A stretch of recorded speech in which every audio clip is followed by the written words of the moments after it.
ஒரு சாதாரண கதையல்ல, அறிவும் அன்பும் கலந்த ஒரு வாழ்க்கை பாடம். ஒரு நாள் கலகலவென சிரித்துக்கொண்டே நாரத முனிவர் கைலாயத்திற்கு வந்தார். அவர் கையில் இருந்தது ஒரு அபூர்வமான ஞானப்படம். ஒரு நிபந்தனை விதித்தார்.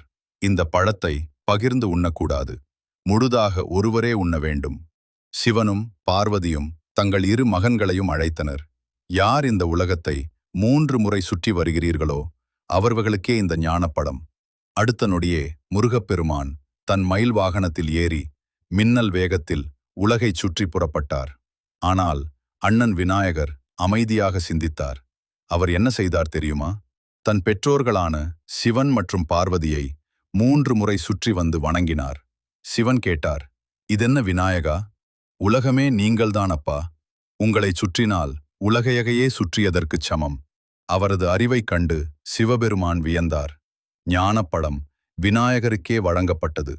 உலகைச் சுற்றிவிட்டு திரும்பி வந்த முருகன் இதைக் கண்டு அதிர்ச்சி, கோபம், வருத்தம் அனைத்தையும் துறந்து பழனி மலைக்குச் சென்று நின்றார். அன்னை பார்வதி அவரை சமாதானம் செய்து, பழம் நீயே ஞானத்தின் வடிவம் என்றார். அந்த இடமே இன்று புகழ்பெற்ற பழனி. இந்த கதையின் நீதி, உழைப்பு முக்கியம், ஆனால் ஞானம் அதைவிட முக்கியம். எல்லாவற்றிற்கும் மேலாக நம்மை பெற்றெடுத்த பெற்றோரே நமக்கு உலகம். வெற்றிவேல் முருகனுக்கு அரோகரா.